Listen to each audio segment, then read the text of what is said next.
Okay, welcome to Psych 101, Introductory Psychology. Actually, it's called General Psychology. Today we're talking about social psychology. This actually happens to be my area of expertise, but you'll see that it's actually, social psychology is actually very broad and covers a whole bunch of different topics. And since we only have one lecture to get through this chapter, it's gonna seem a bit disconnected in places that we're gonna move really quickly from one topic to another.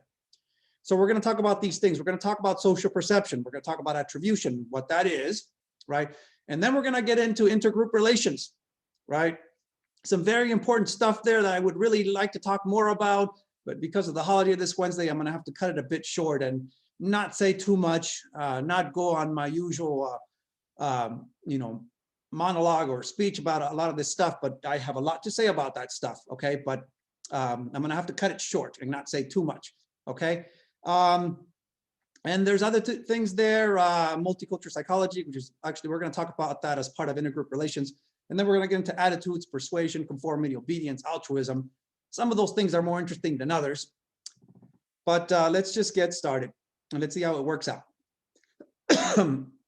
Okay, so let's start out by defining social psychology. What is social psychology? This is my own personal definition over here. It's the study of how thoughts, feelings, and behaviors are influenced by situations. Okay, social psychology is really, well, about how our thoughts, feelings, and behaviors, that's psychology, that's what it's about, but how that is influenced by situation. So it's not so much about what goes on internally, right? It's about our environment, especially our social environment, how those things impact how we feel and how we think and how we behave, right? And it has to deal with a whole bunch of different things. So we're going to talk about various subjects here and there. And well, I really should spend more time on them, but well, we have less time than I would like. So let's just get to it, okay? So first we're going to talk about social perception. And well, we're going to talk about attribution. Attribution is something you guys, believe it or not, understand. You probably just don't know it by this term attribution. But attribution has to do with how we explain the causes of behavior. Some of you might say, well, I attribute his tardiness to the fact that he's lazy, right? So what you're really saying is that's how you explain his behavior. The fact that he was late, it's because he's lazy, okay? That's attribution. And we're going to talk about the study of attribution and what social psychologists have found when it comes to how we try to explain other people's behavior. So to start off, we need to know about the difference between a dispositional attribution and a situational attribution. It's easy to understand a situational attribution. A situational attribution, I'll start with that one. I'll start with number 2. A situational attribution is an external attribution. That's when you explain somebody's behavior based on the situation. So if somebody does well on a test, for instance, why did that happen? Somebody might say, well, it's because the test was easy. That's why. Right? Anybody would have done well on that test. So it's a situational thing. Or if you slip and fall, let's say, why did that happen? If you're going to make a situational attribution, it's because, well, it was the floor is slippery. And that's why the person fell. So in other words, it's because of the situation. That's a situational attribution. A dispositional attribution is the opposite. A dispositional attribution is an internal attribution.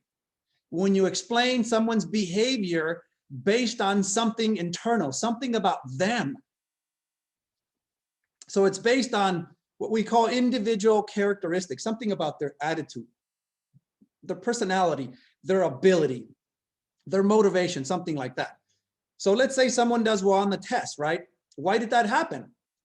If you make a dispositional attribution, you might say, well, it's because the person is smart. That's why it happened. Right? It's something internal, something about the person. Or maybe somebody slips and falls, to give you that same example that I told you guys about a minute ago. If somebody slips and falls, if you make a dispositional attribution, an internal attribution, why did that happen? You might say, well, because that person is clumsy. So when you make a dispositional attribution, you're basically saying that's the way that person is. It's something about them. And when you make a situational attribution, you're basically saying that the environment, the situation caused it. Okay, so we need to know the difference between these two before we explain what the research says about attribution. So here's the thing. Here's what research says about attribution. one thing research says is that we tend to commit what's called the actor-observer effect, or fall prey to what's called the actor-observer effect. We have a tendency to explain our behavior in situational terms and that of others in dispositional terms. So we basically, when something happens to us, we're full of excuses. We say it's the situation.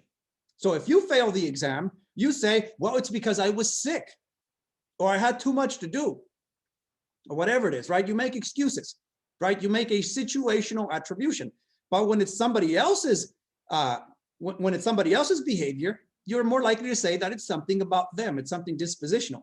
If somebody else fails the exam, you're more likely to think that somehow they're lazy, they're unmotivated, they're dumb, they're not very bright, right? That's what you say about other people. But when it comes to you, right? When it comes to ourselves, we're full of excuses. That's the actor-observer effect. We're full of excuses. When it comes to ourselves, other people, we don't make excuses for them. Why would we? Right? We don't need to do that. It doesn't help us, right? So we're more likely to say, yeah, they're to blame. It's they're the cause of their own behavior. That's the actor-observer effect. It's called the actor-observer effect because if we're the actor, right? If we do something, we explain it one way. If we're the observer and it's somebody else who's doing something, we explain it a different way. When it comes to ourselves, we're full of excuses. We say it's the situation. When it comes to other people, we say it's them, right? That's the actor-observer effect. Let's keep going. And by the way, this doesn't sound so complicated, but we're going to go through several of these. And after a while, it's going to be easy for you to confuse them. So if you really understand these, you should be able to come up with your own examples. There's also the fundamental attribution error, another error that we tend to make. It's also called the correspondence bias. It has two different names, okay? This is when we make an internal attribution for people's behavior despite evidence of situational factors. So this is when something happens to someone or they do something and we say it's because of them. It's something internal. Even when there's evidence that the situation actually is the cause of the behavior, we still tend to ignore the situation. Now, this example is a little bit difficult to understand, but I'll explain it, okay? Celebrities endorsing products. Some celebrity endorses a product. Let's say some athlete is endorsing Nike or something like that. Why are they doing it? We know why they're doing it. We know they get paid for that, lots of money. They get paid to say, yeah, this is an awesome shoe and I wear Nike, right? That's why they do it. We're aware of that. So why do we still assume that they like the product? Why do we assume that it's something internal? And you know how I know that we think it's internal? We think it's something about them. We think they really like the product and that's why they're endorsing it. Because when a celebrity comes out and endorses a certain product, that product sells a lot more. Some celebrity endorses Nike. Oh, they must like Nike. I like the celebrity, so therefore I'm going to buy Nike because he likes them.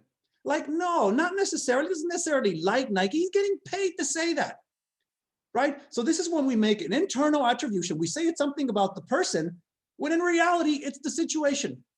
We ignore the situation.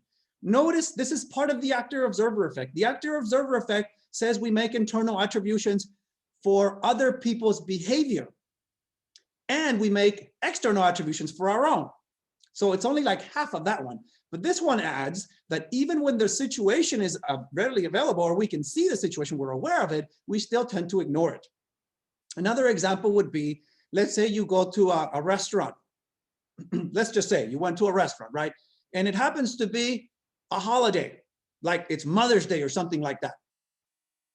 And you managed to get a table after waiting for a while, right? You managed to get a table. And there you are waiting, right? You've ordered and you're waiting for your food and you start getting mad, right? And what do?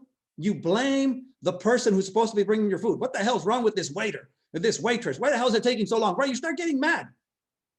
So in other words, you start making an internal attribution in your mind. You are blaming that person. That's something about them, that they are not working hard enough, right? That they don't care enough about you, that kind of stuff. And yet, you know, it's Mother's Day. You know, it's crowded. You know, there's a lot of people. And you still tend to ignore that and still get mad about the fact that they're taking too long. Still, you blame them. That's the fundamental attribution error. Like I said, if you can come up with your own example, that means you understand it, right? Do that, because after a while, these are all going to sound the same. Here's another one, the ultimate attribution error. This is another bias, another error that we tend to make. That's a tendency to make internal attributions about a whole group of people. About a whole group of people, okay? So this is when we say that when we see somebody do something, and instead of saying it's something about the person, we say it's something about that person's entire group. That's just how they are. So let's say John got in a fight, right? Why did John get into a fight? Someone might say, well, it's because men are aggressive. That's the way men are. They're always causing trouble. They're aggressive. That's the ultimate attribution error. It's like using a stereotype to explain the person's behavior. And it happens a lot.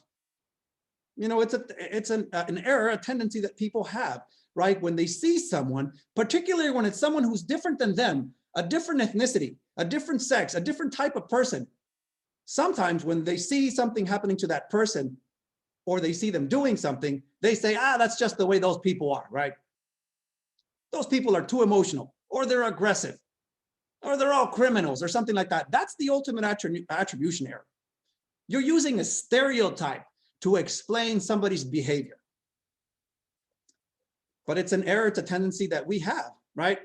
I mean, just, you know, some years ago, I remember talking to my brother, about talking about our relationship, talking about my wife, how my wife, likes to argue with me a lot. Now, you know what he said? He said, don't worry about it. That's the way all women are. They're all crazy. That's what he said, right? That's using a stereotype to justify, right? Or to explain what is happening.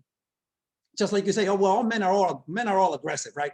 Or women, they're all too emotional, right? That's that kind of thing. I'm not saying it's right, but we have a tendency to do that, to simplify the explanation and say, that's just the way those people are, especially when they're not us, when they're not like us, when we see them as different people.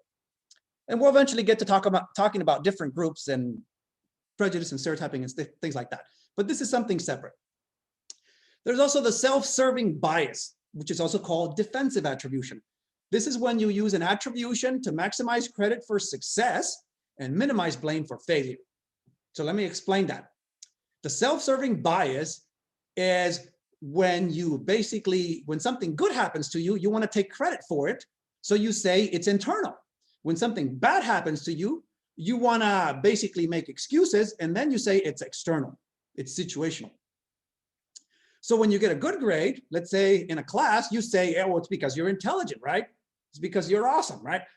But when you get a bad grade, you say it's because, the test was unfair. The instructor's too hard. The instructor can't teach. He doesn't like me, right? We're full of excuses when things go wrong. But when things go right, we take credit for it. That's called the self-serving bias or the defensive attribution. So when something good happens, we want to make a dispositional attribution. We want to get credit for it, right? We want to say it's internal. But when something bad happens, we want to say that it's that it's the situation. Let me give you another example, just to make it more current, but I'm not going to mention anybody's name. Let's say you lose an election. Why did it happen? It's because they cheated, right? Because it's a fraud. It's all this stuff, right? So that you don't get the blame, right? But if you win the election, oh, it's because you're awesome and the people love you and you're going to do great things. That's why, right? You see how that works? That's the self-serving bias. And we all do it. Some of us more than others, but we all do it. When something good happens, we want to say it's because of us. When something bad happens, we want to blame others or blame the situation. Why do we do this? I haven't brought that up, but why do we do this? All these things, because they help us feel good about ourselves, right? If we can say that we're good, right? And we do the right thing.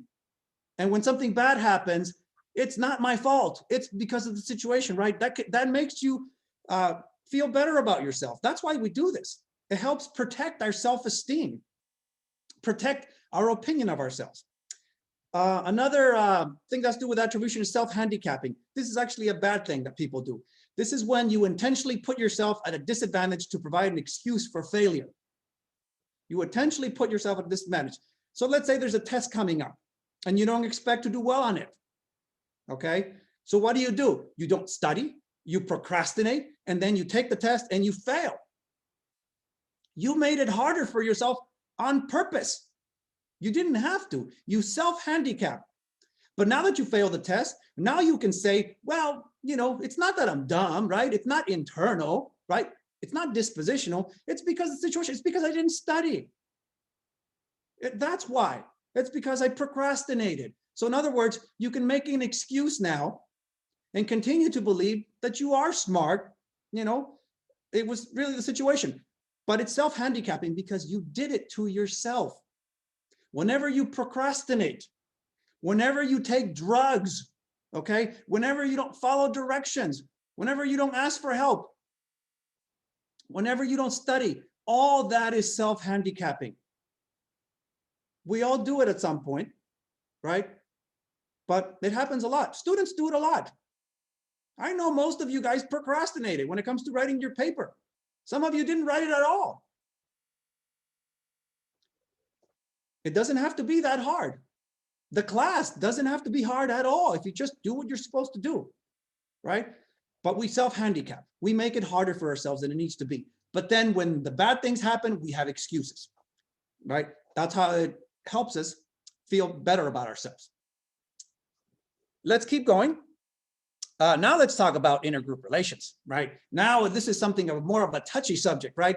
Different groups of people, whether we're talking about males and females, we're talking about Black, white, Asian, Latino, people who are mixed. That's what the kind of stuff we're talking, race, things like that, ethnicity. We're going to talk about that stuff. And this tends to get a little bit touchy, right?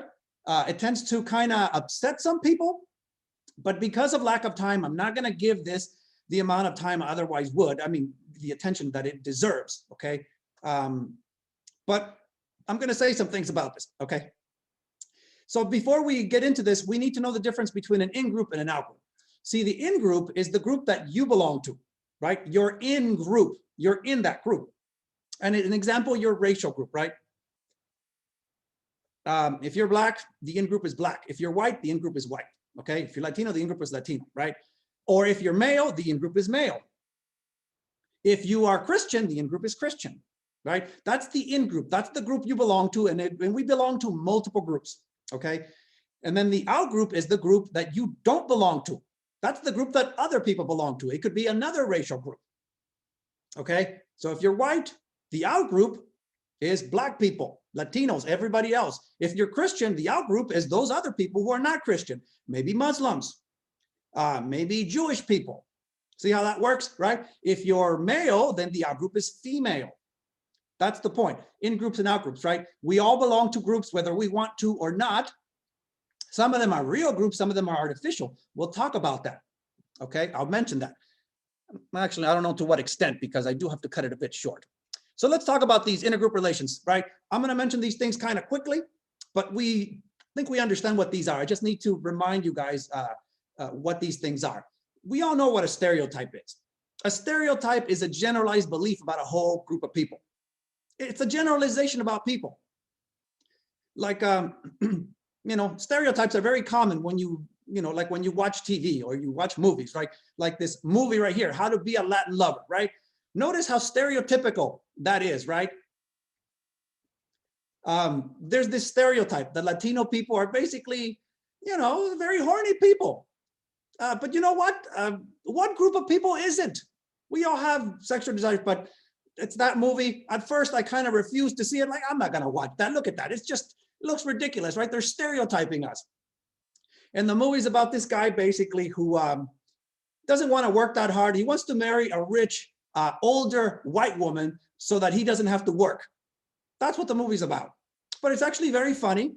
And I looked at it and I saw it. It's actually a very funny movie, but stereotypical, right? And we see a lot of that in the movies. If you've noticed, right? When you see Latinos in the movies, we're portrayed as, as the gardener, right? The construction worker, or, people who do those kind of jobs, right?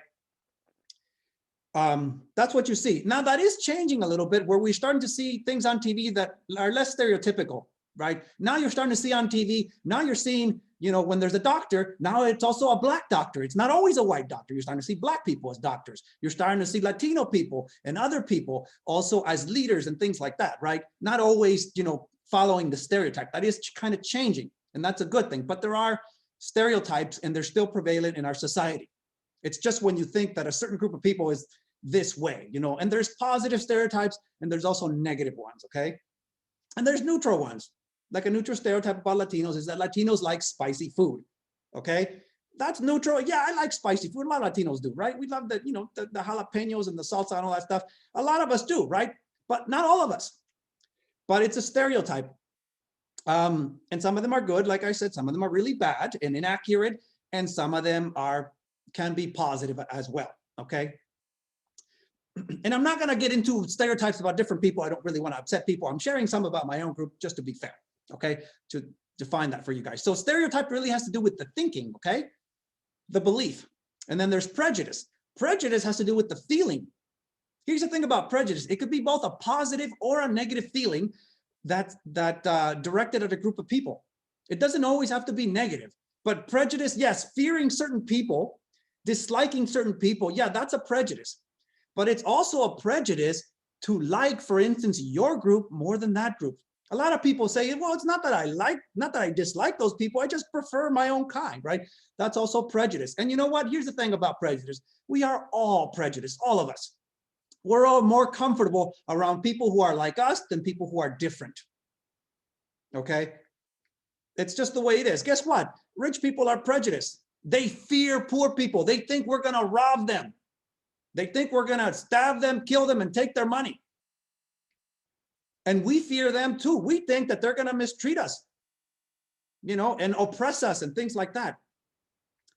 But even among your own group, there is prejudice.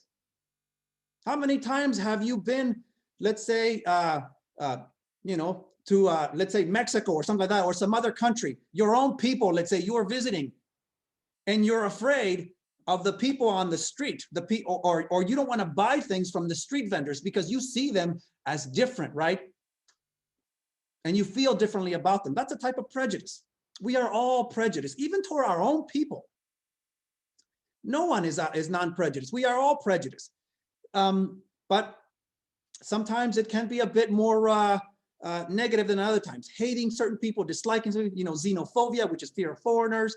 That's particularly bad. But if we just talk about who we're comfortable with, right, that's a type of prejudice too. When a homeless person walks your way, right, and you know that they're going to ask you for something, right, and you're uncomfortable with that, and you cross the street instead, that's a type of prejudice, okay? We're all prejudiced in some way or another, okay? Nobody's perfect. Now, discrimination, so stereotype is the belief, prejudice is the feeling, discrimination is the behavior. The discrimination part is the really bad part, the one that really causes the problems. Because you can believe whatever you want, you can feel however you want, but when you start treating people differently based on what group they belong to, that's where it becomes a real problem, okay? They're all these other ones are problems too, but this one is a bigger problem, okay? Unequal treatment of groups. When it's based on race, it's called racism, okay? If it's just based on something else, if it's based on sex, it's called sexism. If it's based on age, where you treat people who are older differently, that's called ageism. Okay, there's many different isms, so to speak. Discrimination comes in many forms. It doesn't have to be about race, but race is a particular thing that really gets a lot of people very upset, okay? And here's the thing about racism. It's often concealed, covert, or institutionalized. Let me explain that. There are plenty of people out there who believe that there is no more racism, that it's a problem that we fixed already, that it doesn't exist anymore. There's a lot of people like that, by the way. And I'm talking about this country, by the way, the US, right? A lot of people believe that racism is not a problem anymore, that these people are just making stuff up. Here's the thing. You often don't see it, okay? Or don't know about it because it is concealed. It is not out in the open. It's not like it used to be, where people openly discriminated against each other. It still happens, but it's not so much out in the open anymore. It's concealed now. Covert means it's hidden, it's institutionalized. That last word, institutionalized, that is a reason why you don't often see it. Racism still exists. It is rampant. It is everywhere in our society. But a lot of people refuse to acknowledge it because it's not out in the open, but it is there. It's institutionalized. And if one of you may ask, well, what racism are you talking about? What is this institutionalized racism you're talking about? Where are these differences that you're talking about? Here's the thing. Okay, in what sense is it better for one group than another? But we talk about racism a lot, and lately and stuff, and it's been in the news a lot. But in what sense is there racism? What do you mean by institutionalized? Well, here's the thing: it's everywhere. It's part of our political system, right? You know damn well that rich white men have it much easier to get elected into office than it is for Black people, than it is for poor people, than it is for women, right? All you have to do is just look at the pattern. Look at who's been elected to office. Look at who hasn't. Look at throughout the history. There hasn't been a single woman. It's part of our political system. There's been one Black man, by the way, right? And it was about time, but it's still odds are against you if you don't fit the traditional role, the traditional model for that, right? It's part of our healthcare system. It's part of our educational system. It's part of our economic system, right? It's everywhere, absolutely everywhere. Every single institution of our society is racist. That's how bad it is. And you should know that by now. You should be aware of that with everything that's been going on. It is everywhere. And it's built into our society. That's why people don't see it. But all you have to do is just look at the differences for some groups versus others. Look at those advantages that some people have over others. It is absolutely everywhere. You can't name one thing where there is institutionalized discrimination. You can talk about healthcare. You can talk about jobs. You can talk about politics. You can talk about education. Absolutely everything. Okay? Everything. You can talk about, CEOs, right? You can talk about income. You can talk about everything. It's absolutely everywhere. It's just the way our society is built. And it needs to we need to recognize these things so that we can change them. Okay, that's what it is. But I can go on and on about that, but I don't really have the time. Okay, but let's talk about this. Let's talk about why this comes about. Why is there stereotyping? Why is there prejudice? Why is there discrimination? Why does it exist? It's one thing to know that it exists, right? To at least acknowledge it. And some people, by the way, don't want to acknowledge it, but one thing is to acknowledge it. But why does it exist at all? There are some theories that try to explain that. There are various theories. I'm only going to cover a few of them. Okay, so I guess two of them.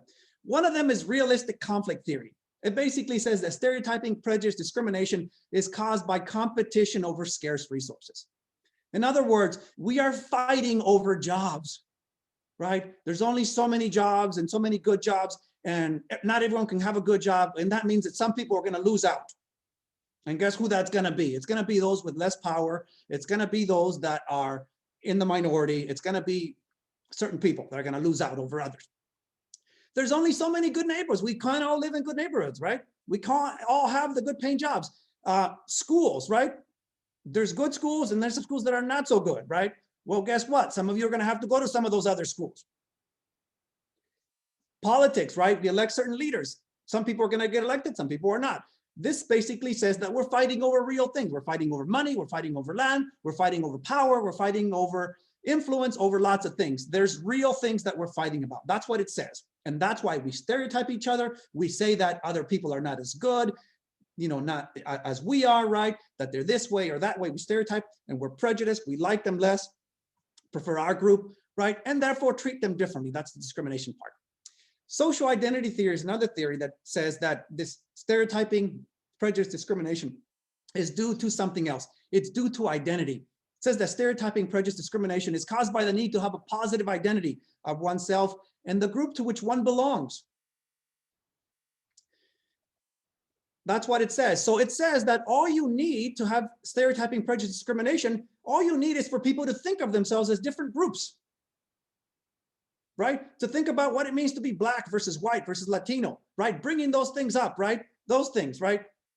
Wanting to think well of your groups means that you want to see yourself as positive, right? As a worthy group.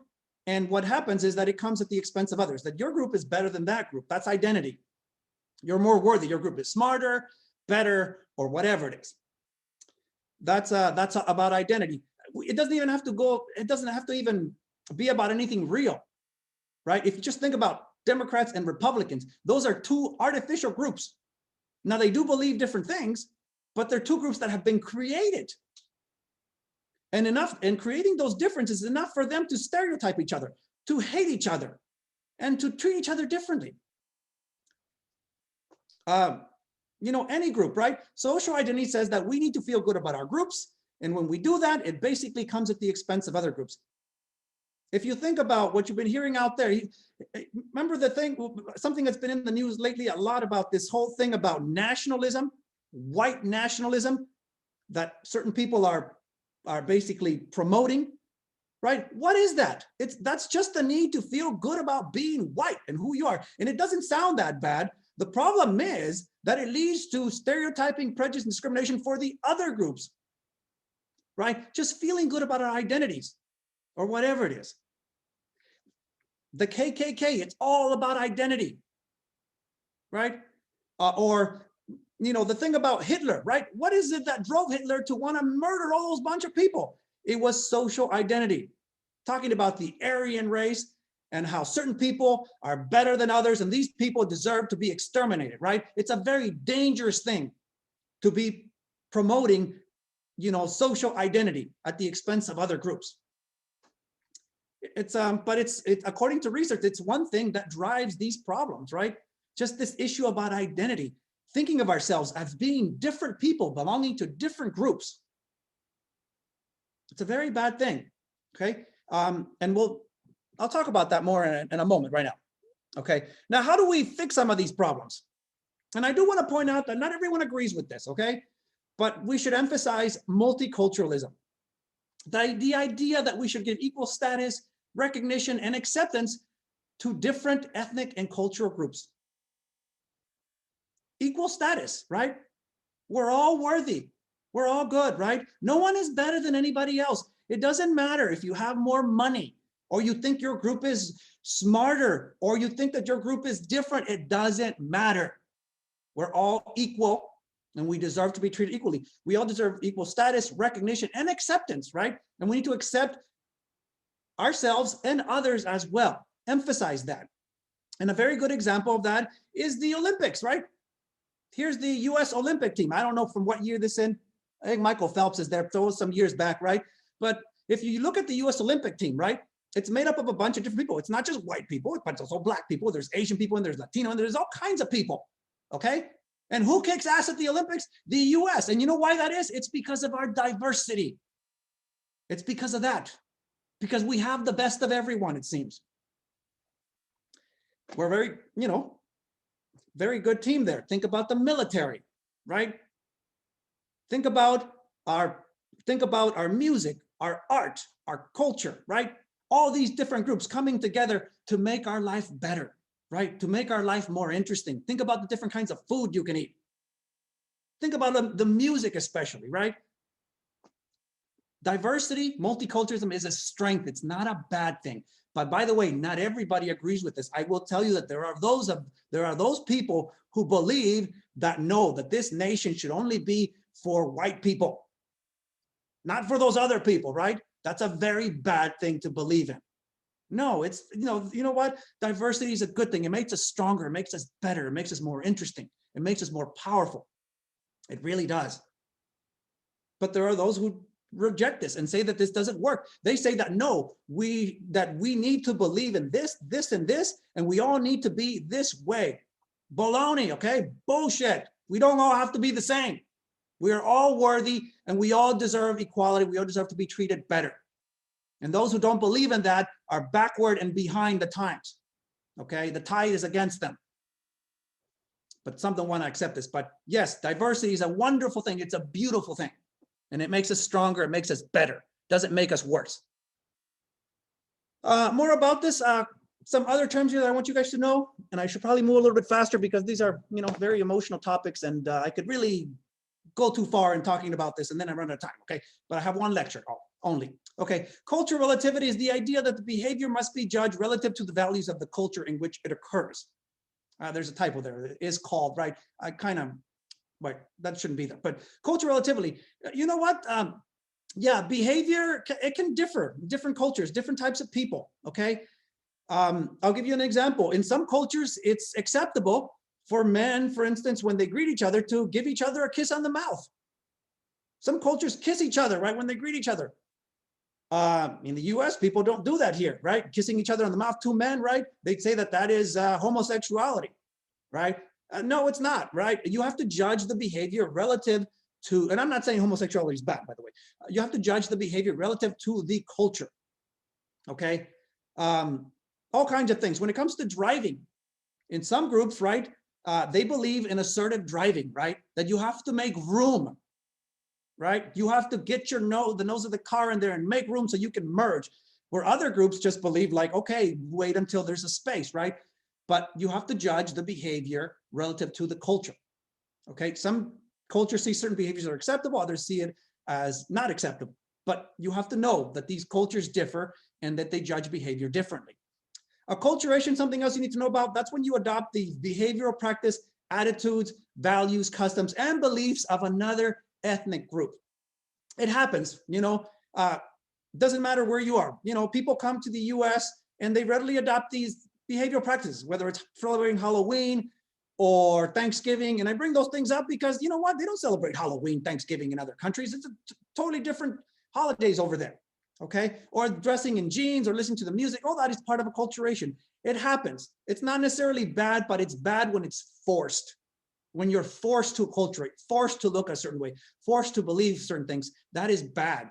Like what happened to the Native Americans in the past, when they were forced to cut their hair and change how they dress and change their beliefs to fit into American society. That was very bad, okay? Acculturation should be something that happens on its own. If people want to acculturate, right, it's not necessarily a bad thing, but it should not be forced upon people. Like I said, diversity is a good thing. It's not a bad thing, okay? It makes our society more interesting and richer and stronger. Let's keep going. Let's talk about some things that tell us about why cultures differ. Why do some cultures differ? Here's a way that you can think about cultures that helps you explain the differences among cultures. Some cultures are more individualistic and some are more collectivist. Individualistic cultures socialize their members to think of themselves as individuals, give priority to their own personal goals. An individualistic culture, the best example of individualistic culture is the US. We're taught here to think of ourselves as individual rights, freedoms, and responsibilities, right? That's what you're taught here. If you do something wrong, you get punished. If you succeed, you get the credit. It's because of you, right? Because you worked hard. That's an individualistic culture. But there's other cultures that are more collectivist. They socialize their members to think of themselves more as members of a larger group, to place the group's concerns above their own. So when you succeed, if you're part of a collectivist culture, when you succeed, you can't give credit to yourself. You can't say it's because of me. They'll hate you. You have to say it's because of my family. It's because of you guys that supported me, right? If you're Latino and you've succeeded, you know you've had to give that speech, right? You have to give credit to other people, right? Place the group's concerns above their own, right? It's we, it's not me, it's we that matters. And you know what? Other countries, Latin America, China, Japan, Asian countries, Latin American countries, basically, outside of the US and Europe and Australia, everybody else is more collectivist. In the US also used to be more collectivist. We used to be more group oriented, more family oriented, more about we than about me, okay? But some cultures are more collectivist, and it explains some of the difference that you see sometimes among people. Why Latinos like to have more parties, for instance, and more people over, because they're more collectivist, right? Where the group still has more influence, we're more group oriented, okay? The US is more individualistic. I'm not saying Latinos can be individualistic because it's part of a acculturation. We become that way as we, basically take part in this culture. We also become more individualistic, okay? But it's something that helps explain a lot of differences among different ethnic groups, different cultural groups, right? And why they behave the way they do. But let's keep going. I want to talk about something else, a very important point. The issue of ethnicity versus race. Here's the thing. Ethnicity is something that is more valid to talk about. Ethnicity refers to your country of origin, your ancestry, nationality, right? Ethnicity has to do with identity, feelings, attitudes with respect to one's group.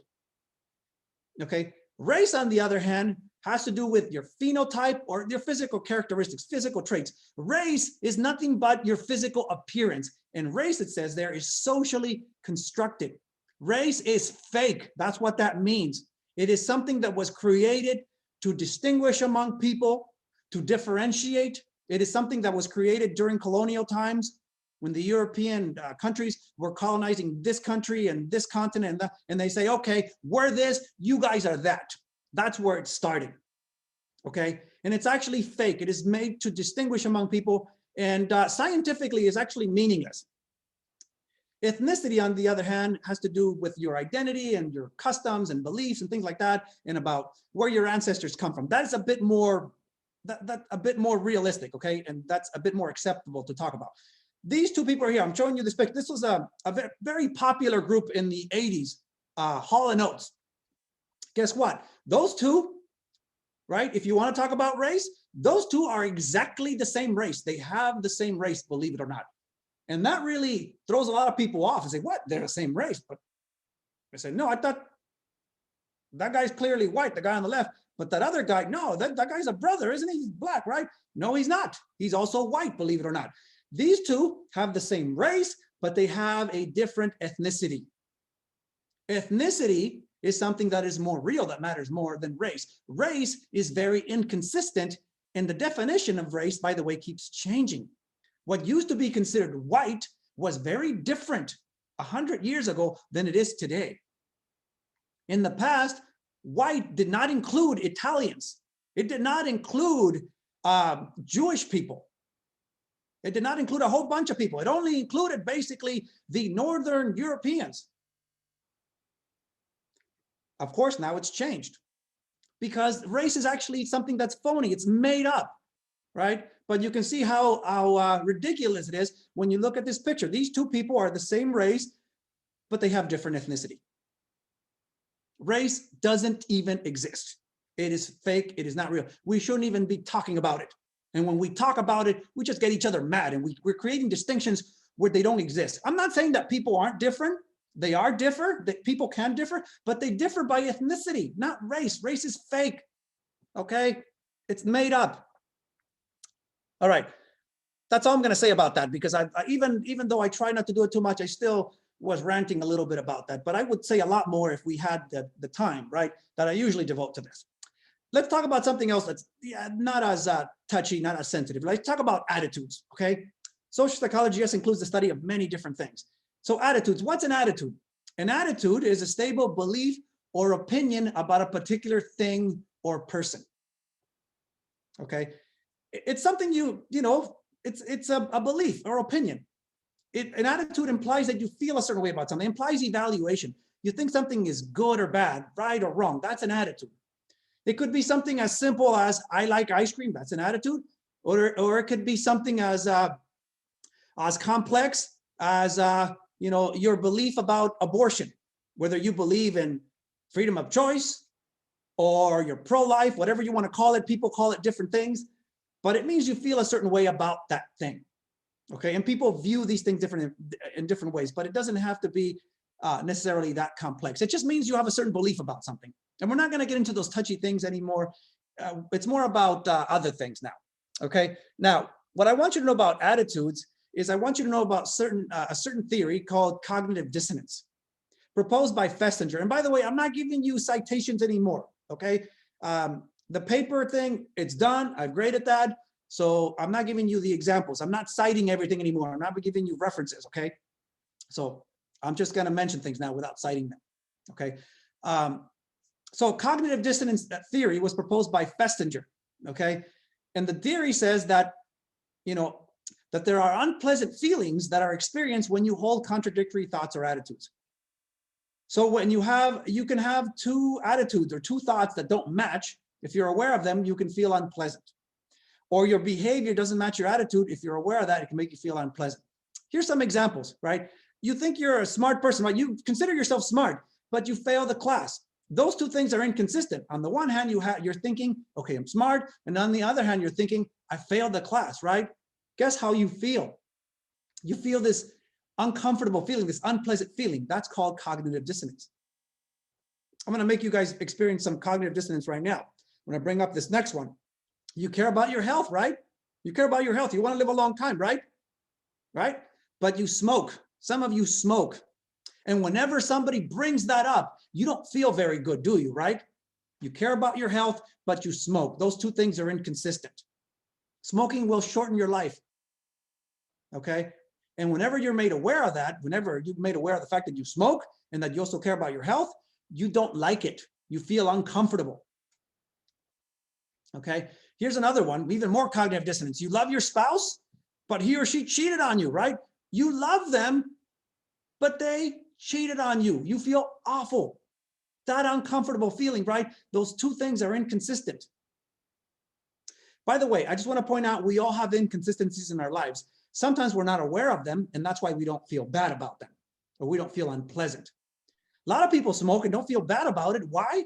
Because they're not thinking about their health, because they ignore that part.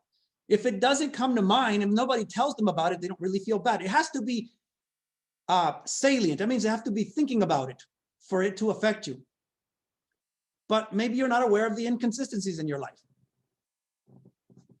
Whatever it is. But we all experience cognitive dissonance. This morning, you probably heard the alarm clock and you probably had that thought, I have to get up.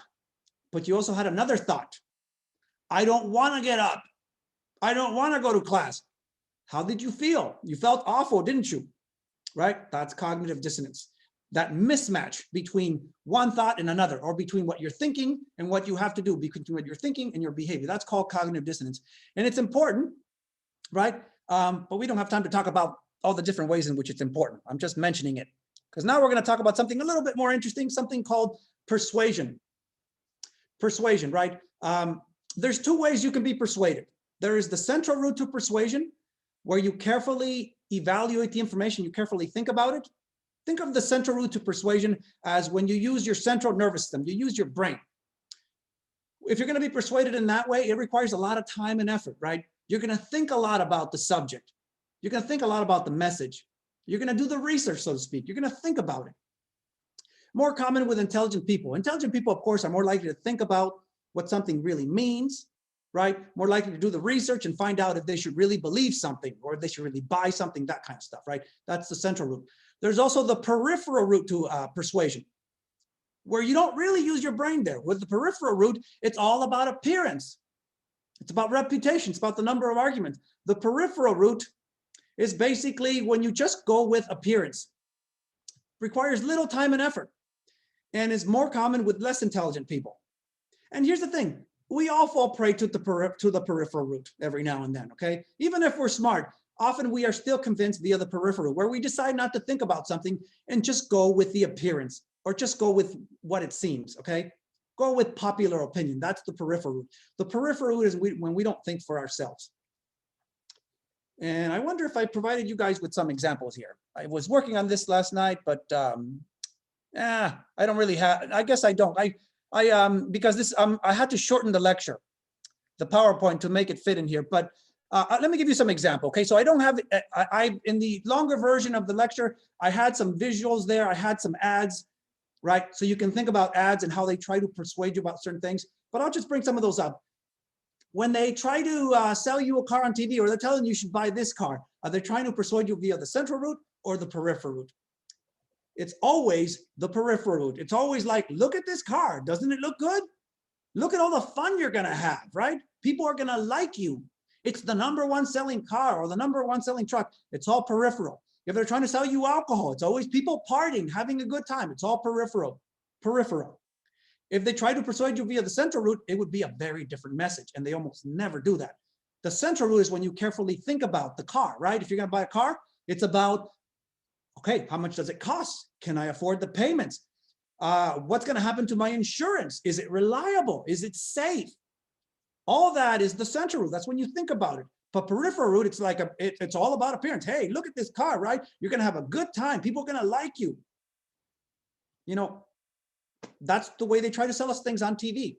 And it doesn't matter whether it's a beer or a car, or even if they're trying to persuade us to vote for this person or that person, it's almost always via the peripheral route.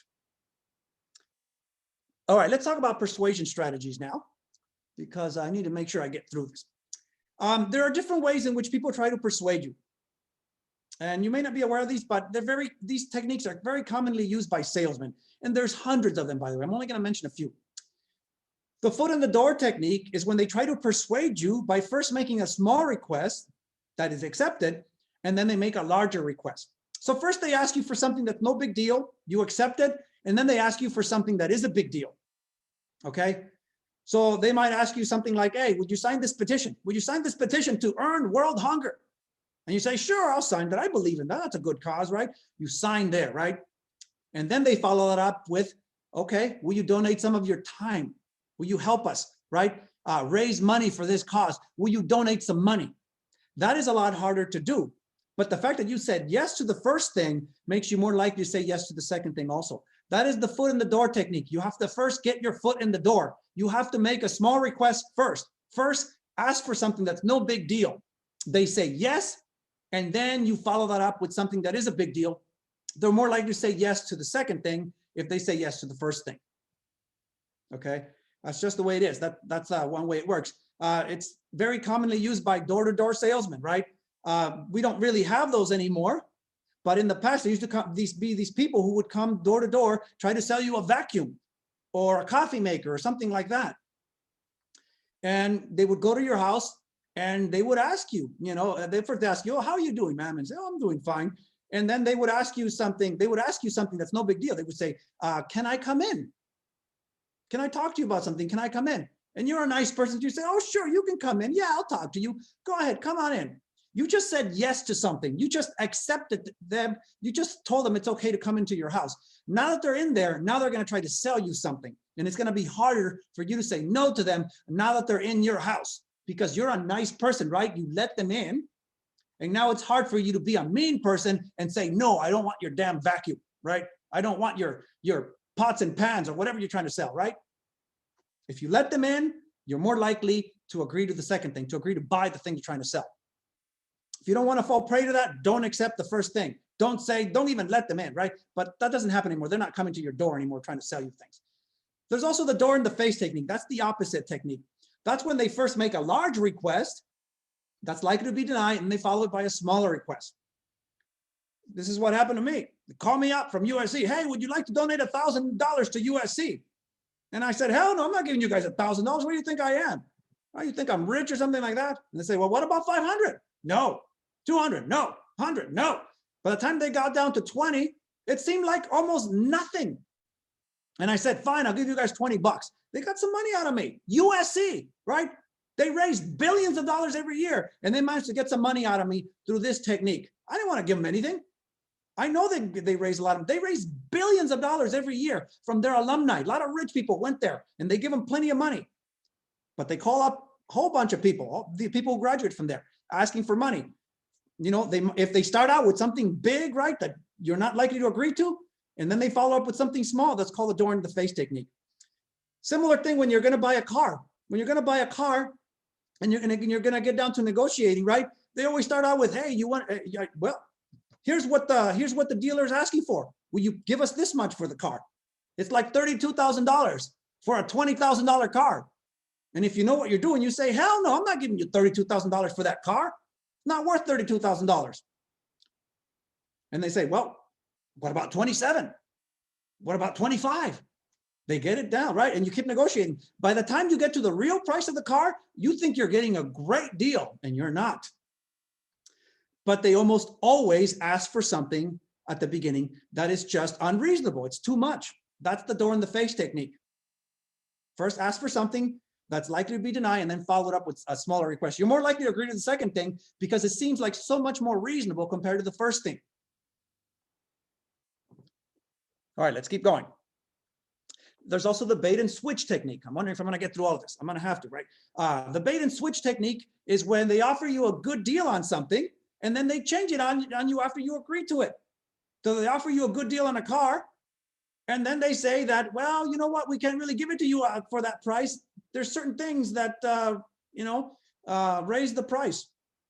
That's the bait and switch technique. Or you see a car advertised in the newspaper, and it says that they're gonna give you a car, right? You can buy a car that normally costs, let's say, $20,000, and they say they're offering you to you for $15,000. So you run over there to the dealer and you say, I want that car, right? That's $5,000 off.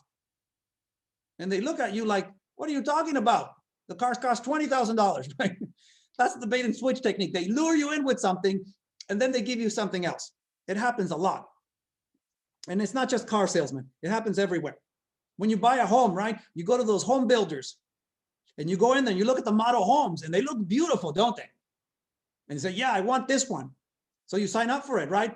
And then you've got finally, when you get your home after it's built, right? You realize that your home doesn't look like that home. Right? It doesn't. It looks that way from the outside, not from the inside. The inside has a whole bunch of extras that cost a lot more money. And you don't end up getting a home like that. Okay. That's all bait and switch. It happens a lot. It's when they lure you in with something and then they change it on you. Okay. The lowball technique is when they offer you a good deal on something, you agree to buy it, and then they tell you that there was an error in the price. The lowball technique, right, is when they change things on you, but it has to do with the price. So you agree to buy a car at a certain price, right? You negotiate for the car, you agree to buy it at a certain price, and then they tell you that they made a mistake. There's an error in the price, and the price is always higher. So you negotiate the price of a car and you get it down to $20,000, let's say, right? You think you're getting a good deal. You finally, you agree to that. And then the guy says, well, you know what? Let me go check with my manager. Goes check with his manager or her manager. And they come back and tell you, you know what? We can't give it to you at that price. Manager says that, that we can only give it to you for this price, right? We made a mistake. We thought we could give it to you for that price, but we can't. It's really this much. Right? The price is always higher. That's the lowball technique. Just some examples of persuasion strategies. But now let's talk about other things because we still have like 5 slides and we have like 20 minutes. Okay. Let's talk about conformity. And these are all things that I really should spend more time on, but because of that holiday, I have to rush through them. Conformity. Conformity is when you maintain or you change your behavior to match the behavior or expectations of others. When you follow the social norm, right? The social norm is an unwritten rule about how one should behave. There are norms, okay? Whether we're aware of them or not. We behave in certain ways just to go along with the crowd. Like when there's a funeral, right? People wear black to a funeral. There is no written rule that says that you need to wear black, but everybody wears black. Keeping silent in an elevator. There is no rule that says you can't talk in an elevator, but that's what people do. That's the norm, and that's the way people behave. Okay, that is conformity.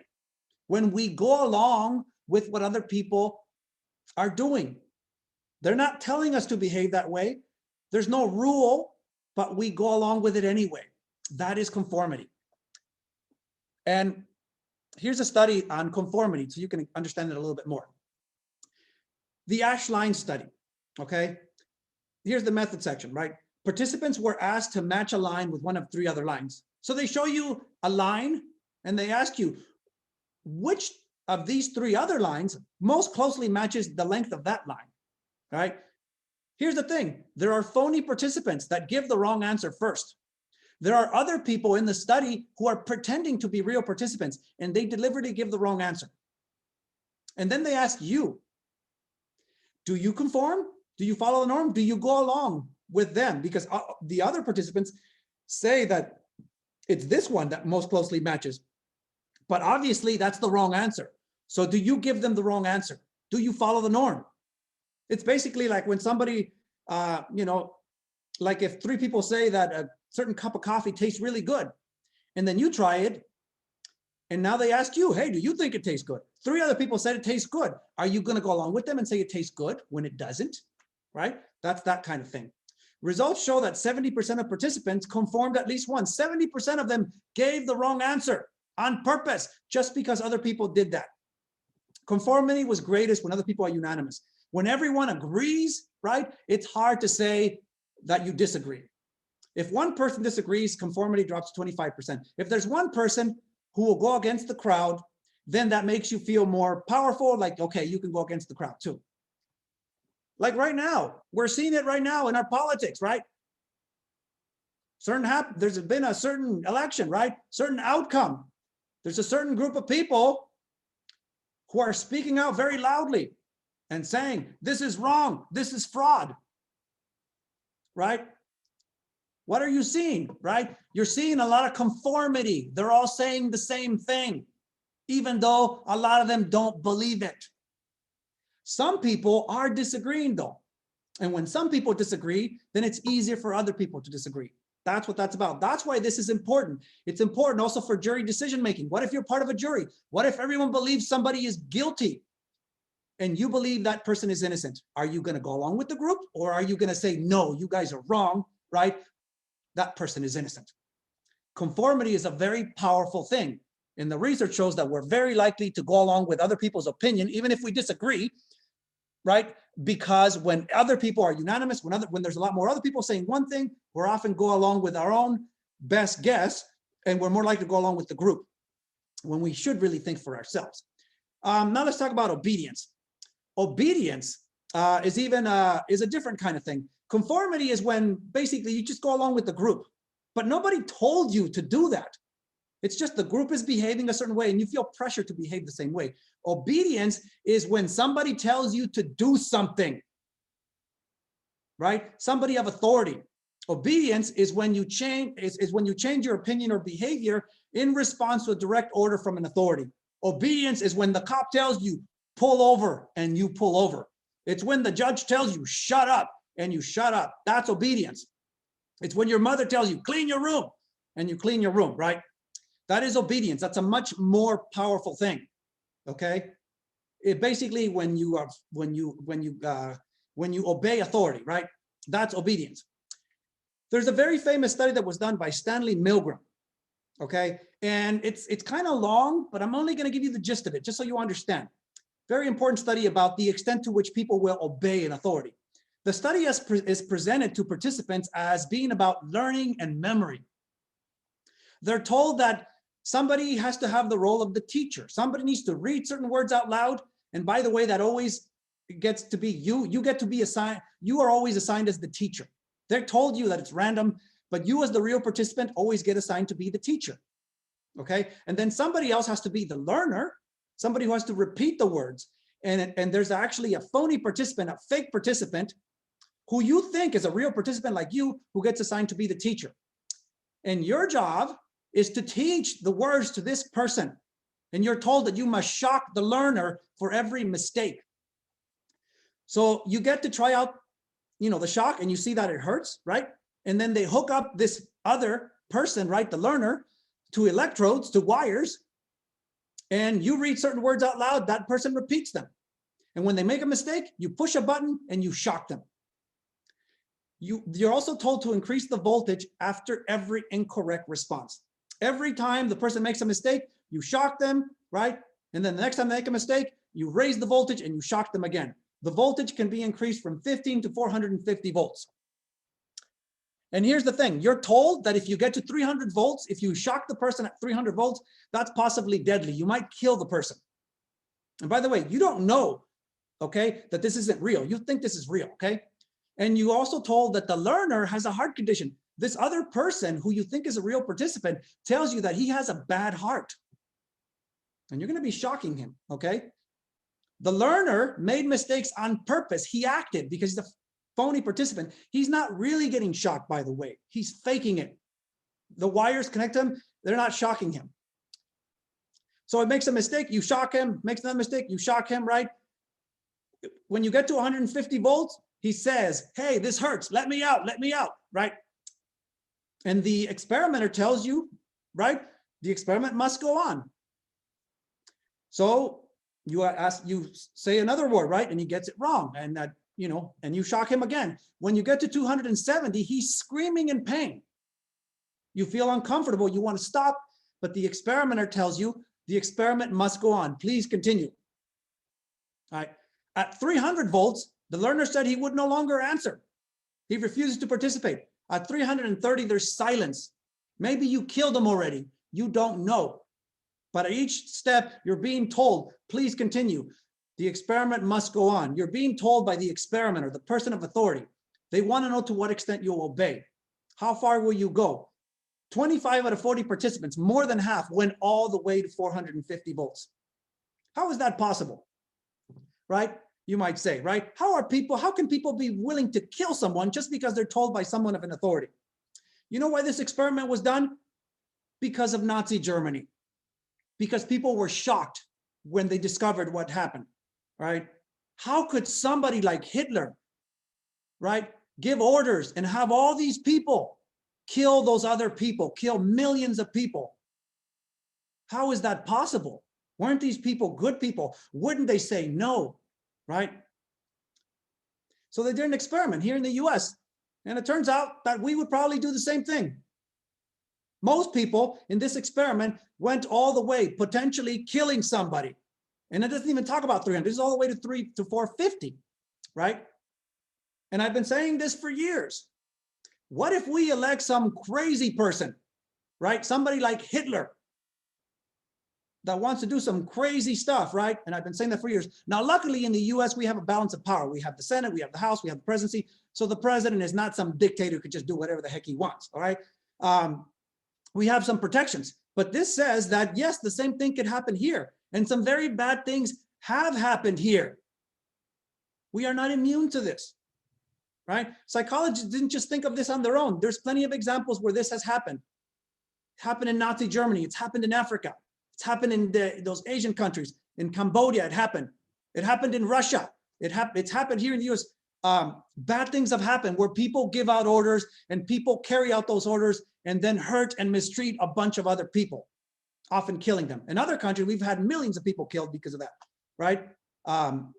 In Russia, that Stalin guy killed millions of people, right? Hitler killed millions of people. In Cambodia, it happened too. It's happened in Africa.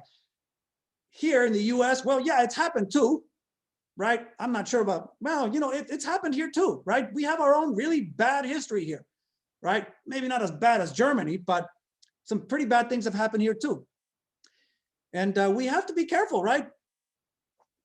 Because yes, this says that basically we are here, we are also very prone to obey authority here. And this is a country where we're supposed to have individualism, freedom, right? Where we can think for ourselves.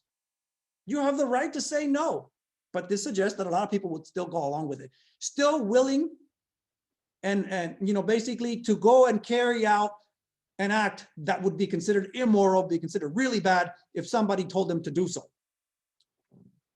I hope it doesn't happen, okay? But yes, we are a very divided country and there is a lot of arguing and fighting going on. And I hope that people realize that they don't have to go through with some, with some craziness just because somebody else tells them to do so. Let's talk about one last thing. Couple of slides left. I think we'll be okay. We'll get through it. Let's talk about something, altruism, okay? Altruism is helping. That's really what that means. Psychologists call it altruism, right? The only thing I want you to know about altruism, because we don't have a lot of time to talk about it, the only thing I need you to know about altruism is the bystander effect. That's a tendency to fail to help when others are present or available to help. There's this very disturbing thing about helping called the bystander effect. Here's what it is, okay? When there's something that happens and somebody needs help, and very often people will not help. They'll just stand there and do nothing. That's called the bystander effect. There's an experiment that was done just to show you how this works, right? An experiment. Here's the method of the experiment. There was a female experimenter that had people waiting for a research study in a laboratory. She had people waiting. And she went next door and pretended to have fallen off a chair. She pretended to be hurt. And she moaned, "Oh, my foot, my ankle."